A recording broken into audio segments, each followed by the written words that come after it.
Hi guys, and welcome back to the Student Switchboard. In today's video I'm going to be giving a few tips if you are a master's student and you are about to pick the topic of your dissertation. Even if you're not a master's student, if you're an undergraduate student and you're going to have to do a dissertation next year and you're having to start thinking about it at the moment, this might be quite a useful video for you in terms of deciding what you're going to write about and getting started with your research. The first piece of advice that I would give you when you're deciding what you're going to write about for your dissertation is write about something that you feel passionate about. This is a project that you're going to have to work on for months on end, so it has to be something that you're going to enjoy. If you choose something for the sake of choosing maybe something very topical at the moment or something that no one's really studied before, but it isn't something that you actually have any interest in, not only is that probably going to come across in your writing, but it's going to make it a bit of a miserable process for you. Obviously there will be varying degrees of how passionate you are about your subjects. For me, I was ludicrously excited about mine because I wrote my dissertation on the impact of beauty blogs and online Twitter communities on the consumption of beauty products, which is something that I'm super excited about. Spend a little bit of time just thinking about what your interests are, whatever it is that you're studying. Have a think about what your favourite topics were in class, so which lectures you got most excited about, which books you enjoyed reading the most, just the things that really piqued your interest. And if you can focus in on that and then find a topic within that that maybe hasn't been studied all that much before, or something that you can put a really new twist on, then it's going to make you much more eager to get to work.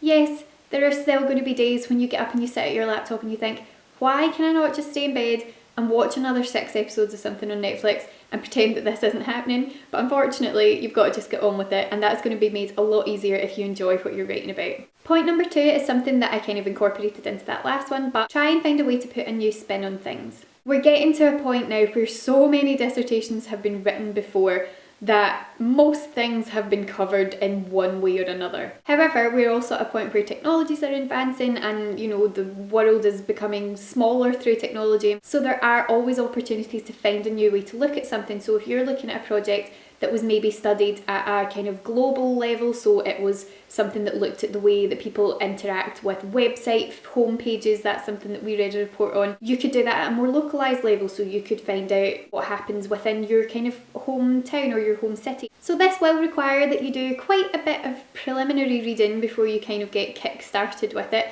which is the sort of laborious process, but it's also really handy if you've done that in terms of referencing later on. If you have to do a literature review and you have to bring in essays and journals written by other people who've studied this topic, then if you do quite a lot of reading early on just to point you in the right direction, then it means that you've already started to build up a bit of a collection of journals that you'll go back to reference later on, which can only make your life easier further down the track. And for point number 3, try to narrow your focus down as much as you possibly can. It's very tempting in the early stages to just say something really wide like, I'm going to study social media, but you have to have a narrow enough focus that it makes life easier for you when it comes to actually doing the research. If you just simply type into a journal homepage social media, you're going to get so many articles back. So if you narrow that focus down and you say consumer behaviour on Twitter, social media or whatever, you are going to get far less hits, but they are going to be hits that are actually relevant to what it is that you want to study. That way you're not going to be sitting faced with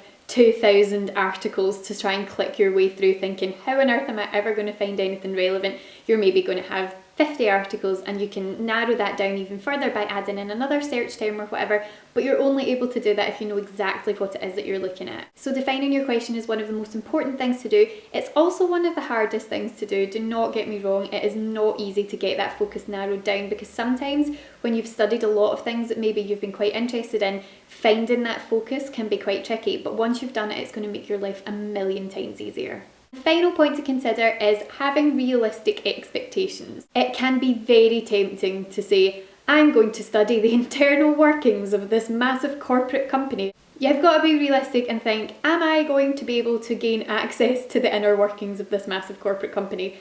Sure, it would make a fascinating piece of work and it would probably be really fun to do, but knowing your limits in terms of the information that you're going to have access to is a really important thing to consider when you're getting started. Think about how you're going to get the information. If you need to have participants to answer questions for you, maybe in a focus group or an interview situation, think about how you're going to get access to these people. That does not mean that geography has to limit you. If you decide that you want to study American people's perspective on something, sure, it's going to make things maybe slightly trickier for you, but the internet is a wonderful thing and you can use things like Skype and SurveyMonkey or whatever. People can use online survey software to answer questions from anywhere in the world. So those things are okay, but do be realistic. If you need to have a sit-down focus group situation with a group of people and you've decided that you want to study Brazilians and you live in London, are you going to be able to do that? Probably not. So with something like that, make sure that you've got a good idea of who your target is, and it's just going to make your life a lot easier. So that's it for my tips on deciding what you're going to write about for your dissertation. I really hope that this was useful. I know that it's coming up for the time of year at the moment that when I was in 3rd year of my undergraduate, I had to start thinking about what I was going to write about for my dissertation in my 4th year, and when I was in my master's, thinking about what I was going to actually write for my dissertation later on that year. So it is that time of year coming up, and it's a bit of a scary time, but once you get your idea kind of locked down and narrowed down, it will make your life so much less stressful. So getting this kind of planned in advance can only make you feel better. So thank you so much for watching, guys. I really hope that you are having a lovely week, and I will be back again next Monday with another video. So thank you for watching, and I will speak to you again soon. Bye! So now that the review part of this video is over, I have some really exciting news. The lovely people at Icon Books have given me not 1, but 2 copies of this study guide to give away to